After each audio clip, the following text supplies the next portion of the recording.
Hello बच्चों, कैसे हैं आप सब। आज मैं सर्वश्रेणी आप लोगों के लिए लेकर आई हूँ वाटर वाले चैप्टर को।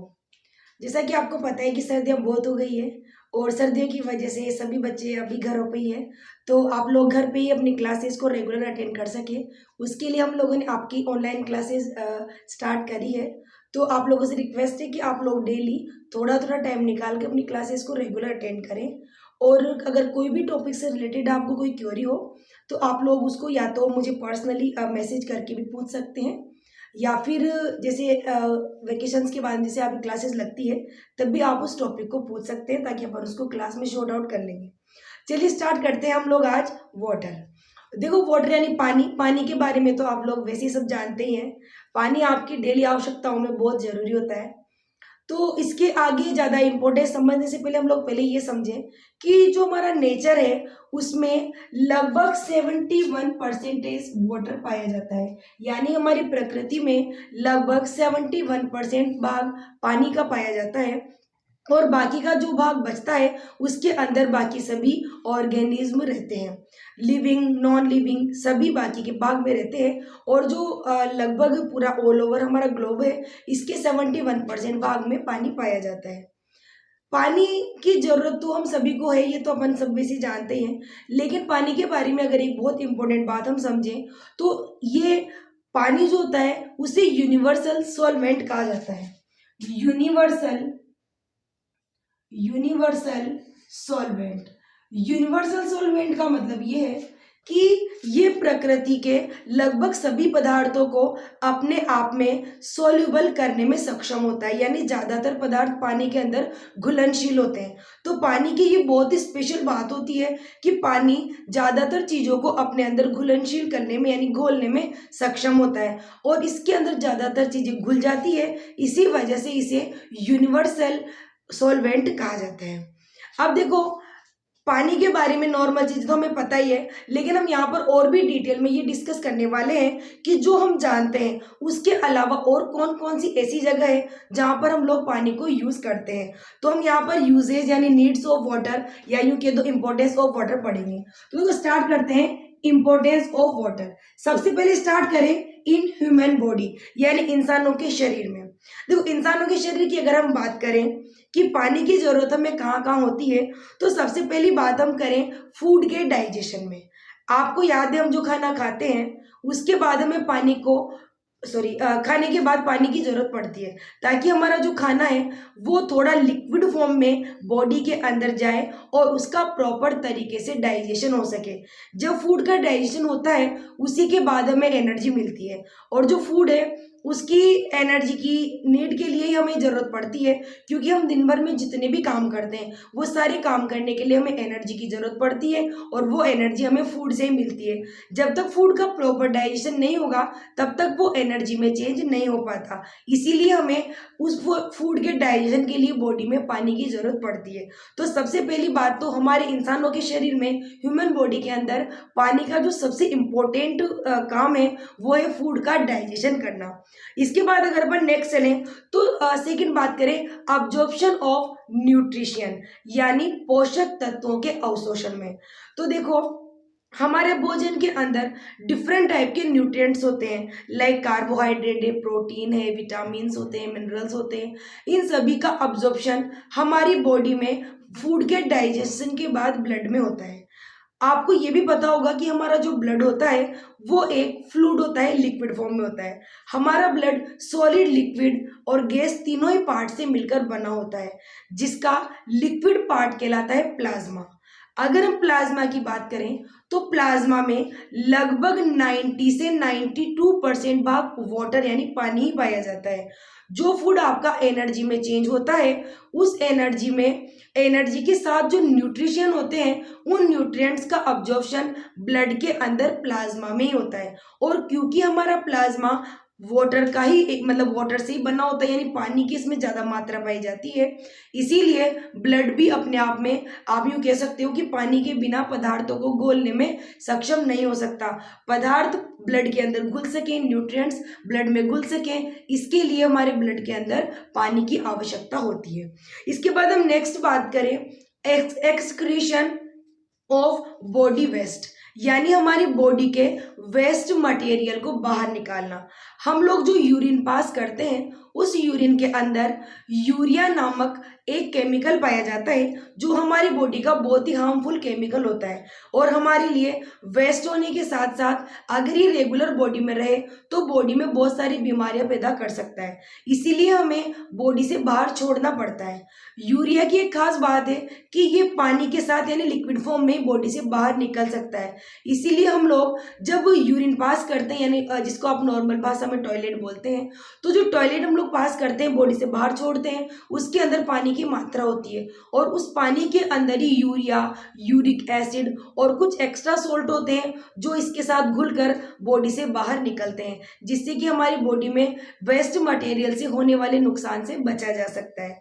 तो एक तो हो गया हमारे ये ह्यूमन बॉडी में डाइजेशन हो गया, न्यूट्रिशन का अब्जॉर्प्शन हो गया, एक्सक्रीशन में हेल्प हो गई। इसके बाद अगर अपन नेक्स्ट बात करें तो ये हमारी बॉडी के टेम्परेचर को रेगुलेट करता है। बॉडी टेम्परेचर रेगुलेट करने का मतलब क्या हुआ कि गर्मी, सर्दी, इनमें ये आपकी बॉडी के टेम्परेचर को बैलेंस रखता है। आपको पता ही होगा कि हमारी बॉडी का जो टेम्परेचर होता है वो लगभग 37 डिग्री और अगर अपन फारेनहाइट में बात करें तो 98.6 डिग्री फारेनहाइट होता है। बाहर मौसम में कितनी भी सर्दी या गर्मी हो लेकिन हमारी बॉडी का टेम्परेचर हमेशा यही रहता है, तो इसको हमेशा सेम रखने का काम वाटर यानी पानी ही करता है। हमारा इस बॉडी में जो पानी है जब गर्मी पड़ती है तो एक्स्ट्रा पानी पसीने की फॉर्म में बॉडी से बाहर आता है और जब पसीना यानी बॉडी स्वेट करती है तो उसके साथ बहुत ज़्यादा मात्रा में पानी बॉडी से बाहर निकलता है जिससे बॉडी में ठंडाई का अनुभव होता है। यानी हम एक्स्ट्रा स्वेटिंग करके पसीने के द्वारा बॉडी को कूल रख सकते हैं। तो शरीर के टेम्परेचर को रेगुलेट करने में भी पानी का बहुत ही इंपॉर्टेंट रोल होता है। तो देखो यहाँ पर हमने ये समझे कि जो वाटर है वो ह्यूमन बॉडी के लिए, स्पेशल ह्यूमन बॉडी के लिए कितना जरूरी है। आपके फूड का डाइजेशन हो गया, न्यूट्रिशन का अब्जॉर्प्शन हो गया, बॉडी से वेस्ट आउट करना हो गया, इसके साथ ही बॉडी टेम्परेचर रेगुलेट करना हो गया। इतने सारे वर्क और भी इसके सारे बहुत सारे वर्क हैं जो हमारे लिए बहुत जरूरी है। हम क्योंकि ये इंसानों के बारे में पढ़ रहे हैं तो आपको ये सारी चीज़ें पता होना ही चाहिए और हमें दिन भर लगभग 8 से 10 गिलास पानी पीना बहुत ही जरूरी है। साथ में एक और बात आप याद रखेंगे कि इंसानों का जो शरीर होता है यानी ह्यूमन बॉडी होती है उसका लगभग 70% भाग भी पानी से ही मिलकर बना है। यानी हमारी बॉडी के ऑल ओवर जो बॉडी है उसका 70% भाग पानी होता है, यानी हमारी बॉडी में 70% पानी पाया जाता है जो इतने सारे काम करता है। अब हम नेक्स्ट बात करें अगर इन प्लांट्स यानी प्लांट्स के अंदर पानी का क्या महत्व है, तो सबसे पहले आप ये याद रखेंगे कि जो प्लांट्स होते हैं इनमें भी लगभग 60% भाग पानी पाया जाता है। यानी प्लांट्स के अंदर भी उनका जो ऑल ओवर बॉडी वेट होता है उस ऑल ओवर बॉडी वेट का लगभग 60% भाग वाटर होता है जो उनके अंदर अलग अलग टाइप के काम करने में हेल्प करता है। जैसे कि सबसे पहली बात हम करें सीड जर्मिनेशन। सीड जर्मिनेशन मतलब बीजों का अंकुरण। आपको पता है जब आप मिट्टी में कोई पौधा लगाते हैं तो वो अंकुरित होकर नए पौधे में डेवलप होता है। जैसे आपने कोई बीज जमीन के अंदर लगा दिया, कुछ दिनों बाद 5 दिन 10 दिन के बाद में वो छोटा सा हल्का सा अंकुरित हो जाता है, उसके बाद में वो धीरे धीरे डेवलप होकर एक बड़े पौधे में चेंज होता है। तो पौधे के अंदर स्टार्टिंग की जो स्टेज होती है बीज, उस बीज को डेवलप करने में पानी की बहुत ही महत्वपूर्ण भूमिका होती है। तो सीड जर्मिनेशन यानी नए पौधे के विकास के लिए पौधों में पानी की बहुत ही आवश्यकता होती है।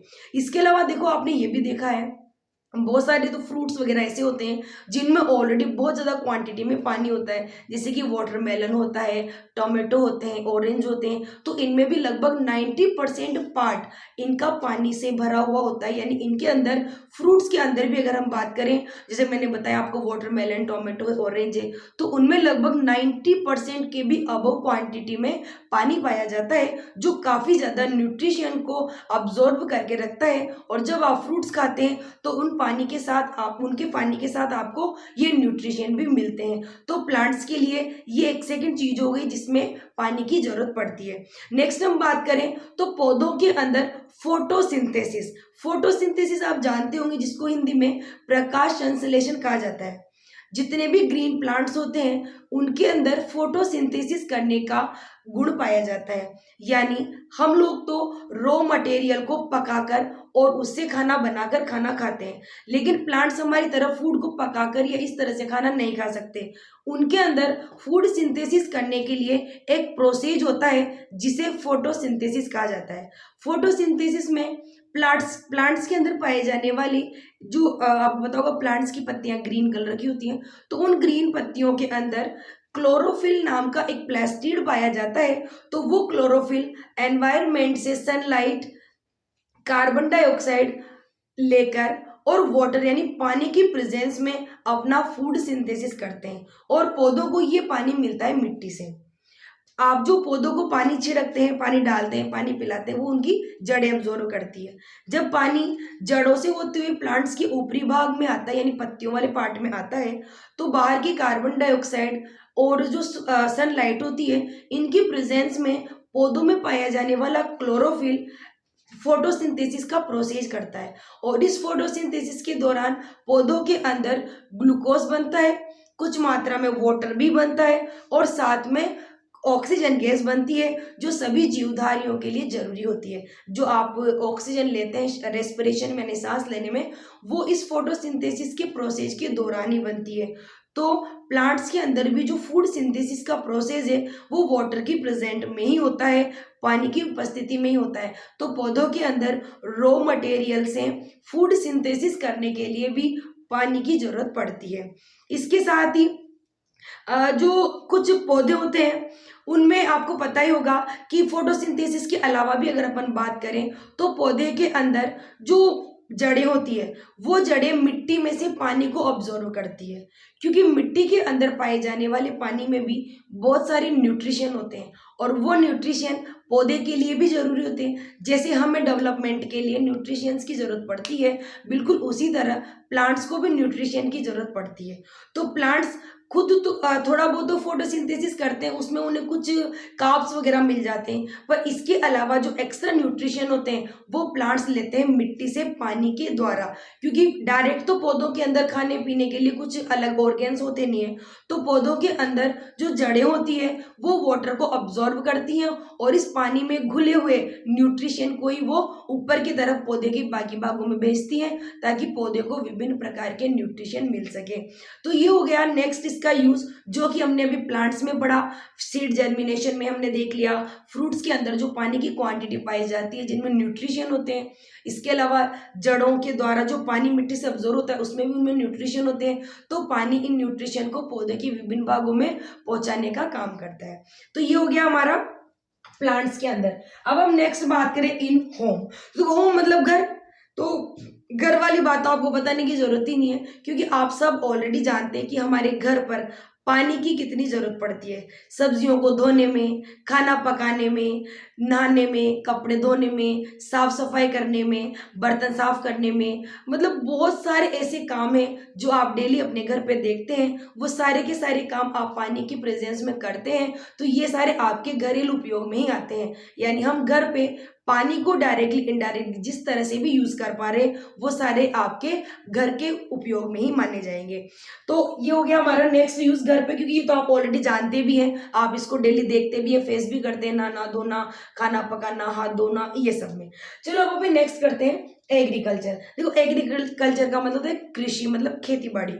आपको याद ही होगा कि खेती बाड़ी में मतलब जो खेती हम करते हैं उसमें पौधों को इरिगेशन यानी सिंचाई के लिए पानी की आवश्यकता होती है। सिंचाई का मतलब ही पानी देना ही होता है, क्योंकि जैसा कि मैंने बताया सीड जर्मिनेशन। तो अब कोई भी किसान अगर मान लो खेती करते हैं तो सबसे पहले स्टार्टिंग स्टेज तो बीज बोना ही होता है।